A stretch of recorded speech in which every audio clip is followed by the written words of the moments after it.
afternoon guys and girls, and welcome to JDH Racing. Today is a very exciting day.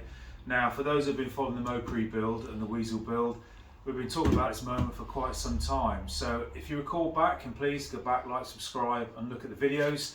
But if you recall, we mentioned about a pause on the Weasel whilst we waited for some parts I'd ordered from Mcamis in the States. Guess what? It's here. I'm smiling away because I love this bit. As much as I don't love paying the AWL bill and the import charges, courtesy of the British government, what we have got, hopefully, as we'll see in a minute, is some really lovely bits to put on the front of the Weasel. Now, why do we do this? I believe we said in the previous videos, and we showed you the original BMW front end that we put onto the Weasel. Brilliant in its adjustability, but what we're building is an out-and-out drag car. Okay, and what we want is that stability, which we're going to get hopefully from the contents of these boxes. So if you recall, we've got a strange rear axle, and we were going to fit some gas. What brand were they? That's right, yes, gas coilover shocks on the back end. But as I mentioned, you know, we're going full bore with this. You know, we want the fastest Caddy record. We want this thing to go straight down the strip, and it didn't really offer us that tunability that we're looking for.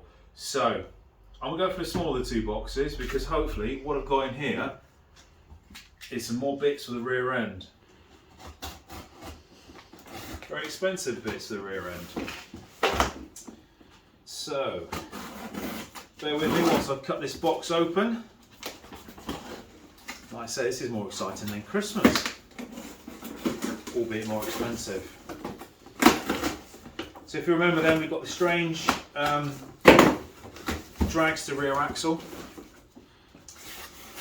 with 40 splined gun drilled axles. It's got a 411 rear diff on it with our Hoosier tyres and World Racing wheels. Okay, so the first thing you see in the box then is we've got ourselves some spherical bearings to the top of the shocks.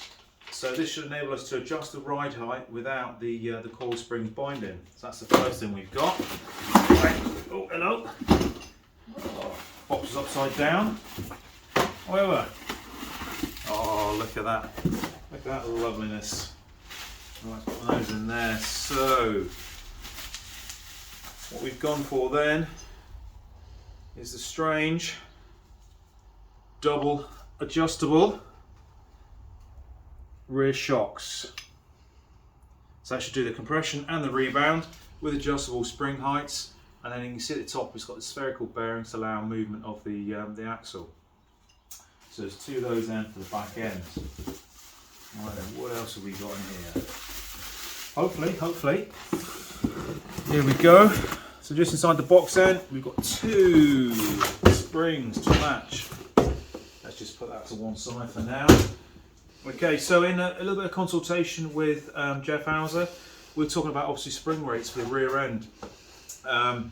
There's a whole science behind this, but basically, you know, we've spoken to those that know, and you're looking for a spring rate that enables the tyre to perform at the right sort of function it needs. And the recommended spring rate is, give or take, and we'll try to adjust this, these should be 120 pound springs for the back end. Oh, not going to compress those, am I? Not in a million years. However, by the time I put my fat body inside the Weasel, they will. So we've got two springs to the rear end.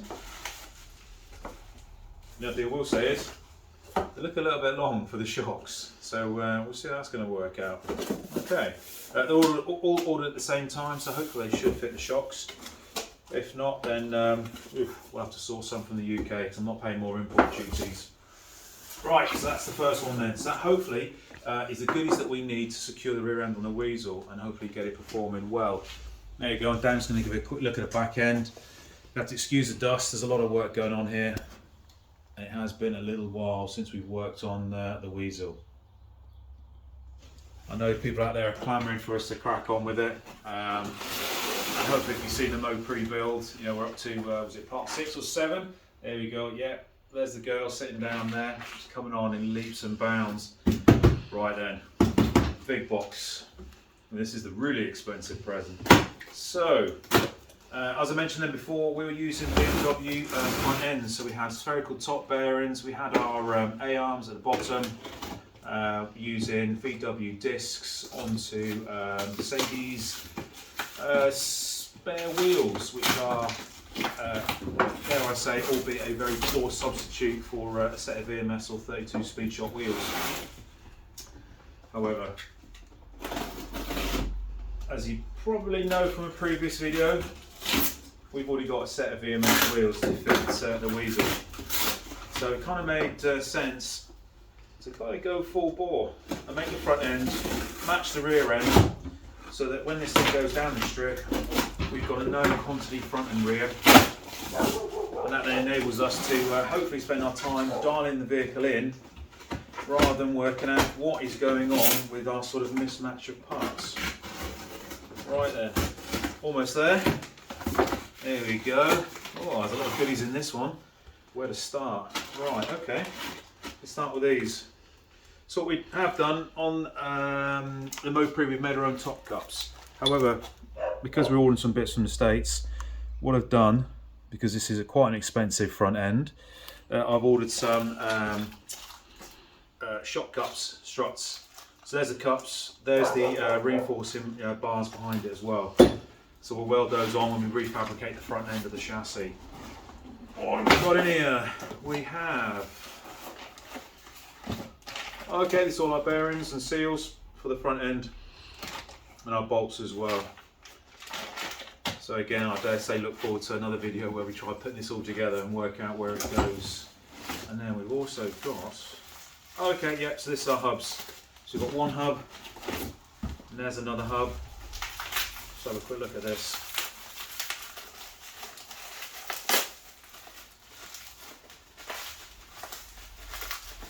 Oh, look at that.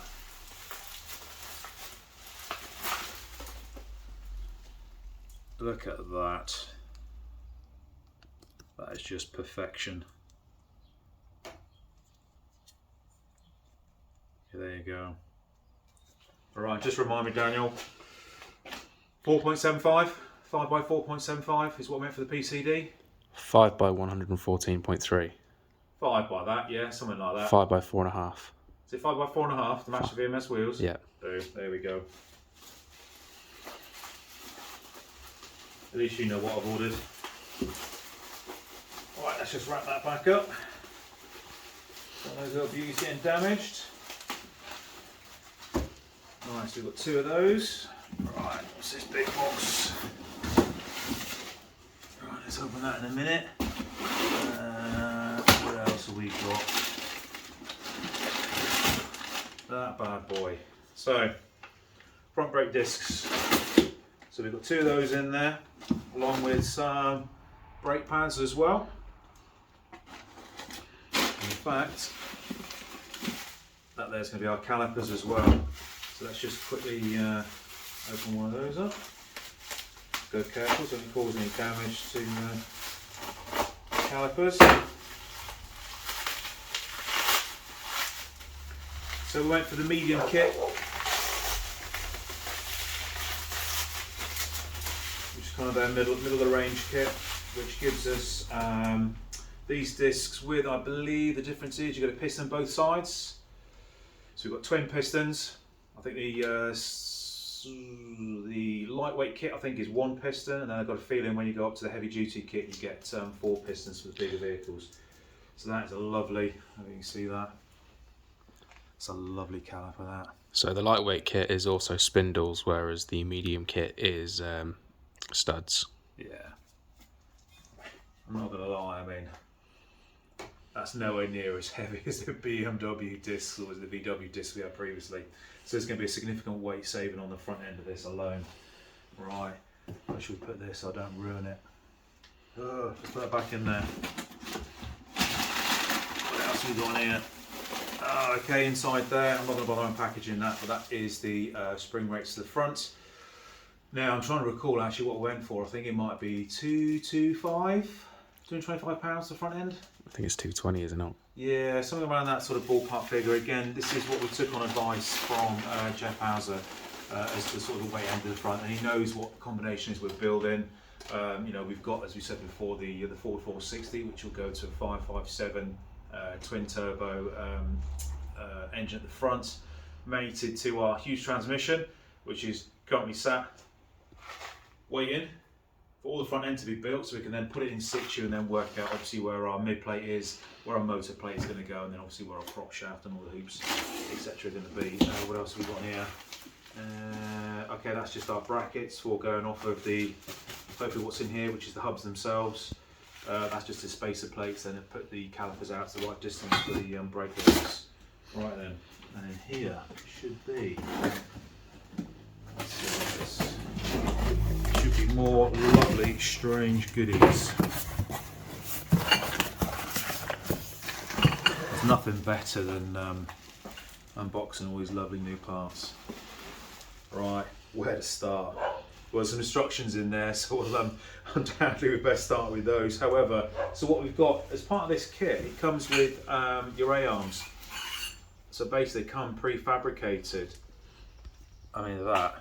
That's some beautiful welding that. It is, yeah. Yeah, you can't fault the craftsmanship on this. Okay, so we've got the full set of sort of wishbones, A-arms, whatever we're going to call them there. So that is part of the kit. Also comes with, yep, so there's your welding bungs and your irons as well. Again, so you can put this kit onto any car, and literally all you've got to do is cut and shut the tubes that basically fit your application. That's that in there. Yep, there we go. Just like on the back, we've also got, I don't know if you can see that, that's the spherical bearings. So literally it's two washers with a spherical bearing that sits in between the two. So what that allows there, as we said before, is not only can you adjust the spring height up and down, it allows the spring to move without binding. On this kit, it also performs another function, so when you turn the steering, it allows the shock to move left to right, again without causing the spring to bind. What you'll see on some of the other kits you get on the market is when you turn the steering wheel, you hear that kind of ding, ding, ding, ding, and that is your spring as it's physically trying to turn as your steering wheel's going. Right then. And in here, right, let's be careful with this one. So that's undone. Right, here we go.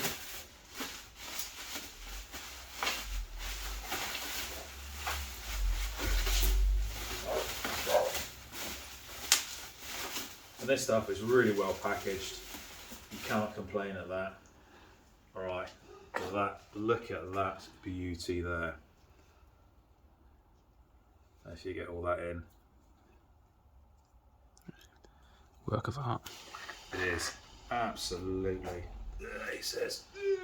Right, so that's it at full extension, which is why it's now making me think those springs we've got there may or may not be the right ones for the rear. When you consider, it says, dragging one out, there's a spring in there, and that sits in there. So that's an 8-inch spring that we've got in there for the front end. Again, like I say, we can adjust the ride height, accordingly. It's all got rubber bushing in. It is absolutely beautiful. And look at that. This is one of those moments where you definitely are going to have to read the instructions before we put it together and make a mess of it. Okay, right.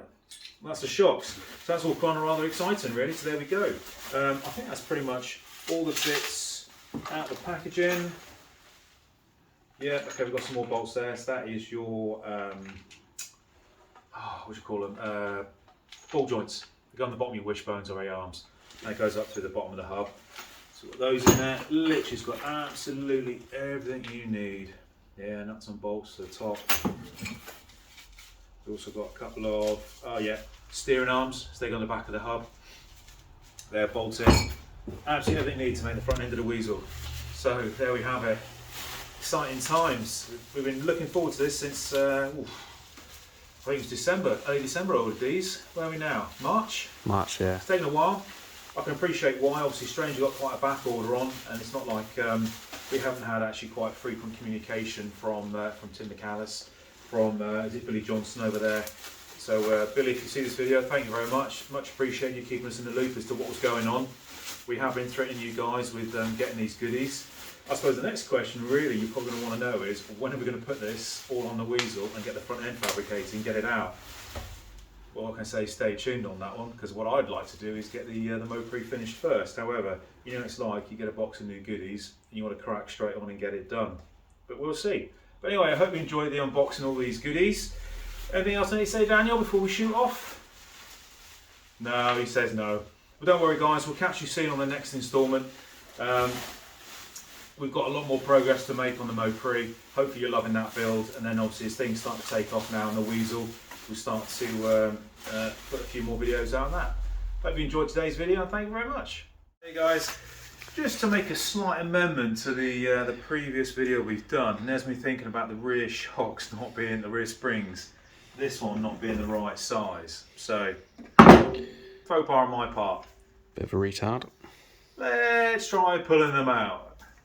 Now that looks more like it. So just a quick confirmation, I'm going to shove this one on. Oh well, there we go.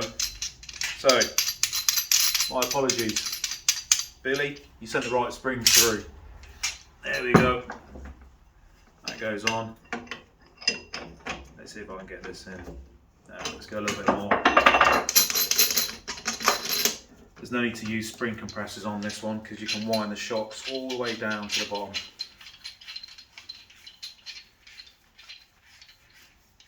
Because that'll go in there. Let's have a quick check that will fit in there.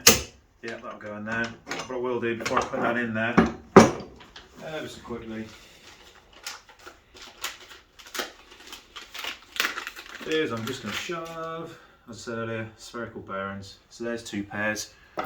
So there you go. So you have a shim that sits on top of the spring, spherical bearing that sits inside, and that sits on top. That assembly there literally just sits on like that. Come on, there we go. That goes in. That is one shock added together. What you see there is, well, it's just turning at the moment. There you go. There's just a practical demonstration. No noises, you can see the spring turning with the top clamps in place. Cheers guys, thanks for watching. Once again, just want to say a massive thank you to Billy and the team over at Mcamis Performance Parts for sorting us out and dealing with all our bone questions. Please do drop a comment and check out our socials at JDHRacing on Facebook and at JDHRacing94 on Instagram. Thank you very much. Bye.